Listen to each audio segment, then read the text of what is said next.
like you gotta love it for the time and commitment that everyone's putting in, coaches and players.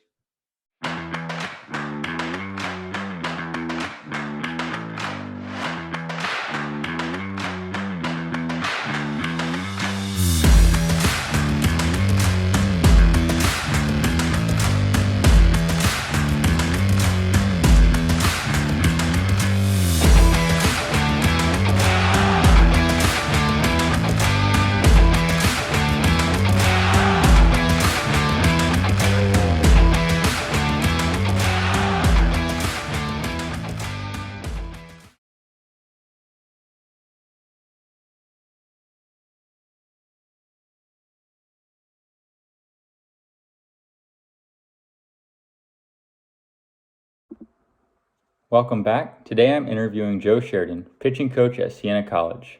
Let's get started. What's going on, Trevor? Joe Sheridan here. I just got the job at Sienna College a couple weeks ago. So we're getting ready to get going here. A couple days. We start school tomorrow, and then we'll start picking everything up weightlifting-wise and practice-wise as the week goes on. But getting ready for an exciting season. Before I was at Sienna College, I came from the University of Cincinnati as the director of player development there. So a lot of good stuff going on there, a lot of good football, baseball, getting into the Big 12, exciting stuff going on there. And it was an exciting time, but thought this was the right move, talking to Coach Rossi, getting his feelings on the program and all that stuff, and just how passionate about he is about the game and about this team in specific. Felt that it was the right move at this time. For post playing career, I was doing some scouting with Perfect Game, so that was just a good way to kind of get my feet wet in the game, see what that area is like, getting some looks on some players, projecting some players out into future years, and just kind of seeing what that side of the game is like. Obviously, never getting that experience as a player. And then back in my playing career, me and you played together at UCF. I was there for 4 years. Went there straight out of high school, and then after my 4 years there, grad transferred and went to Notre Dame. So got to play on some successful teams, got to do a lot of cool stuff, and that cool stuff seems to just be continuing to roll on.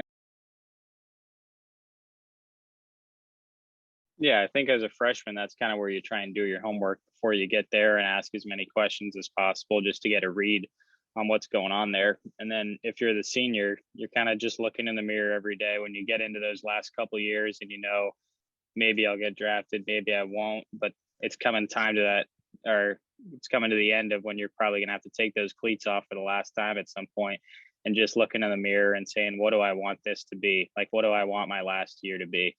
And we have 2 6th-year guys right now that I actually talked to, or I talked to one of them, they're twins. And I was just like, in my last game ever, we lost, but I took the cleats off, and I was like, I did everything I wanted to do at baseball, and I feel fine taking the cleats off. Obviously, it wasn't fun, it wasn't enjoyable, but I felt like I had accomplished everything I wanted to. I felt like I had a good career, and that's what I want for those guys who are in their last season. Like, when you take the cleats off for the last time, I don't want there to be, oh, I wish I did this, I wish I did this. And a lot of that is kind of looking in the mirror before you get to that point and just telling yourself, what do I want out of this? Do I want to make a lot of friends that I can invite to my wedding? Do I want to win a championship? Do I want both? Do I want to get a degree and get out of here? Like, what do I want? And just having those conversations with yourself and figuring out what you want can kind of help create that culture, especially with 2 6th-year guys, but 4th, 5th, even 3rd-year guys. The players kind of decide what that culture is going to be like every day.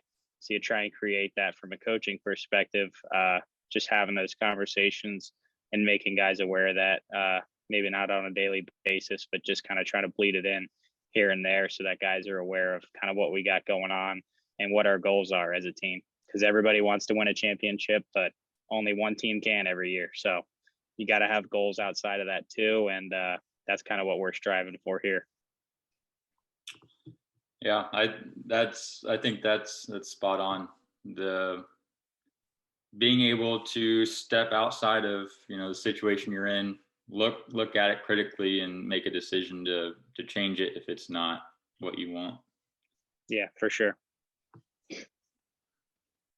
What's the best way to combat feelings of burnout after I played my first college season, or if I'm experiencing, I play 60 games and then I have to go play summer ball and then I roll into fall ball of the next year after that. And I'm starting to feel like I don't, love it as much as I used to.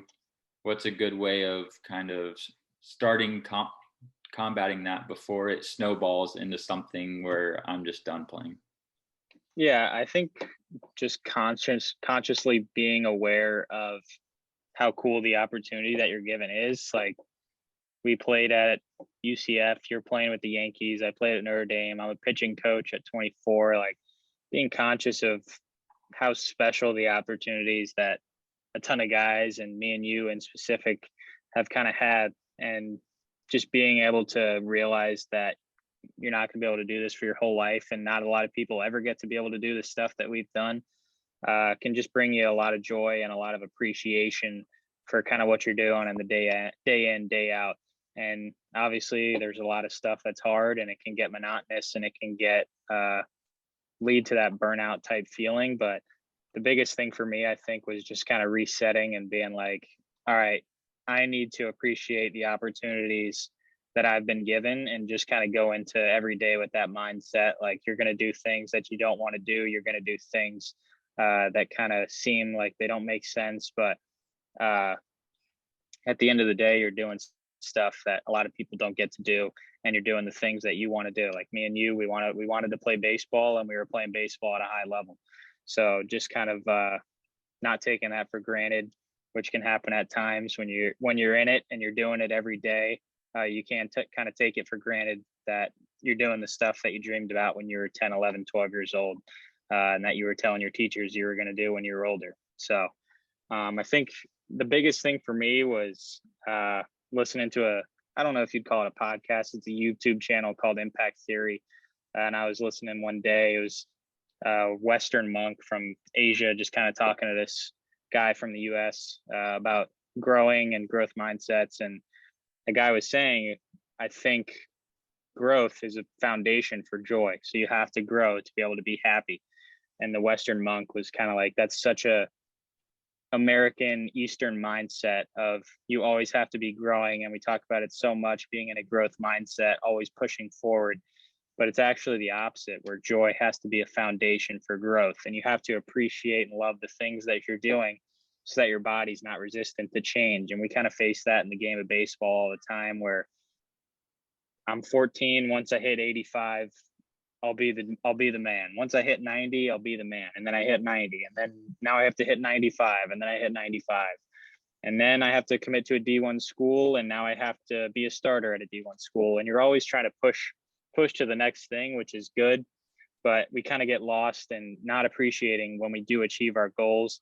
And we kind of have to be happy about what we have and what we're working towards, in order for our bodies not to be resistant to change. Because if we're constantly trying to push the needle forward, and our body's not open to it, and we're just kind of going through the mud and really like going through it, I think your body will be resistant to that, and you'll just kind of be pushing towards the same goals forever and ever. And I think I always kind of had that mindset on the player perspective of being healthy. And obviously when your arm is hurting a lot or stuff like that, and you just want to be healthy. And that was really my main goal that I was pushing towards. And I never really understood why it never got better with the stuff that I was doing. And it was kind of just because I was doing so much and always trying to do more and do more and do more. But I never really took a step back to try and understand things. And once I cleared my mind and kind of just took things for what they were, and I learned how to take care of my body and learn that less is more, and I don't always need to be losing sleep trying to get in more arm care and I's, T's, and Y's. And you just learn how to take care of things and appreciate things, instead of just trying to keep piling on to what you already have and trying to do more and more and more. It's kind of appreciating what you have and learning how to grow in a positive mindset, instead of just telling yourself that what you have isn't good enough and trying to feel like you need more. And that was the biggest kind of revelation for me, I think, in being able to learn how to be healthy and being able to learn how to grow. Yeah, one thing I think that helped me is kind of along those same lines, was looking back at the level prior and how many guys I played with that didn't make it. That appreciation of that opportunity.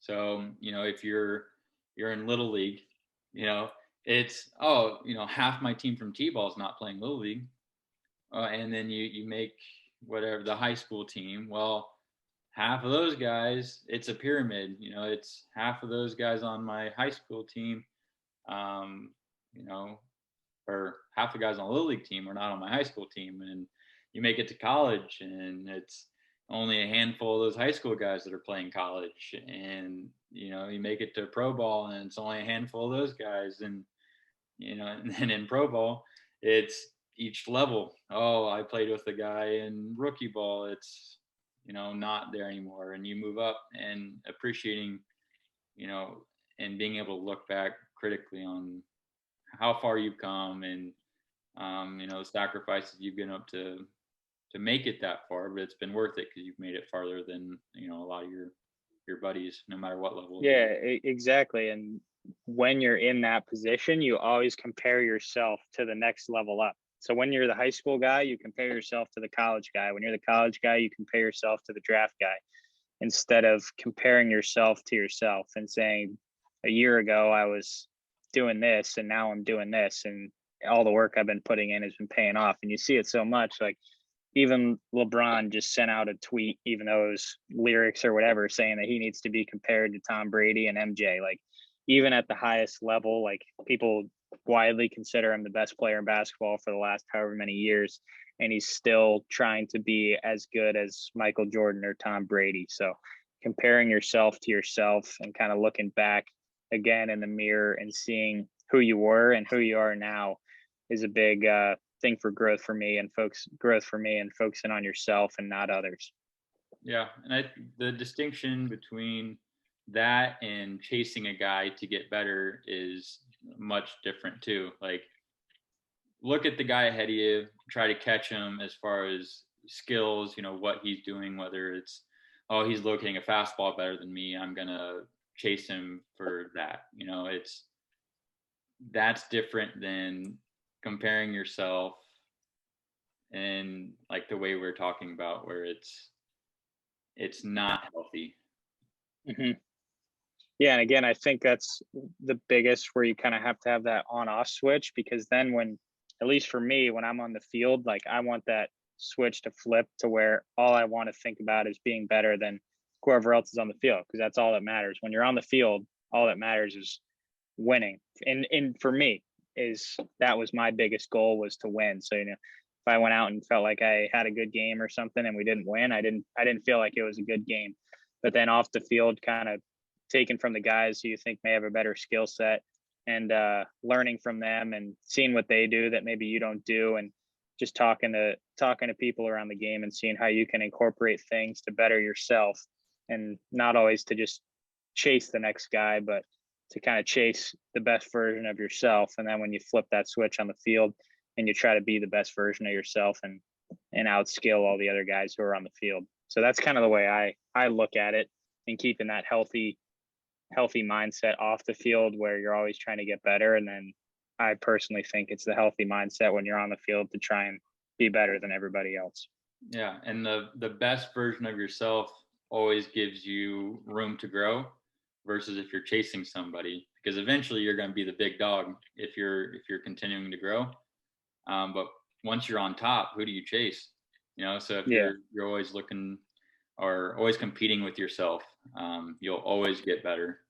Versus and it's like that when Matthew McConaughey won that award, and he's like, I'd like to thank myself in 10 years, because I'm always chasing who I'm going to be in 10 years. Like, I don't want to be Leonardo DiCaprio or Tom Cruise. Like, I want to be Matthew McConaughey in 10 years. And every day I'm chasing Matthew McConaughey in 10 years. It's not like a countdown clock or whatever. Like, I'm always chasing a better version of myself and seeing how I can better my mindset, my health, my skill set, and all that. If I am struggling, whether I'm in high school or college, and I'm burnout, and what we've talked about, it isn't helping, and I'm too deep in a rut, what's the best way for me to kind of try to get out of that?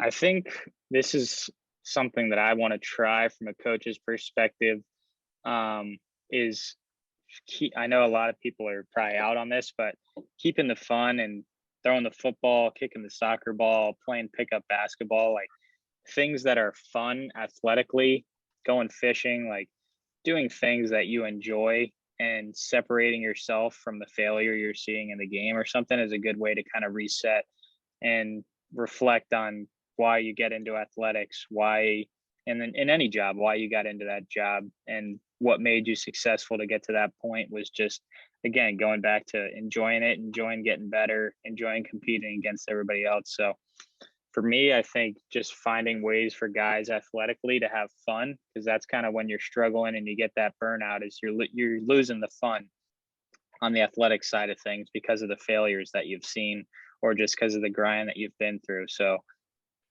ultimate football game, a pickup basketball game, kicking the soccer ball around, I think are just fun ways to not only find the love in the game again and find the love in sports again, but if you're kicking the soccer ball around, you get some cardio work out of it. If you're throwing the football, you can get some throwing work out of it and make it a fun way to kind of do a recovery day, stuff like that. So just blending ways, not always getting on the slow motion camera and seeing how you can micromanage your delivery or stuff like that, but finding ways to make sports and athletics fun and also be able to blend it back into the game is something that I really want to try and see how it works for different guys. Yeah, and just trying to blend in what's fun for you.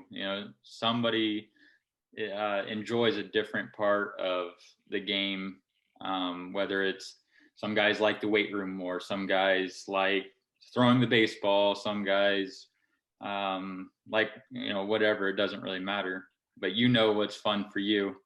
So exactly. It was like at UCF, we played hacky sack before practice every day. Some of us were too big time to play hacky sack before practice every day.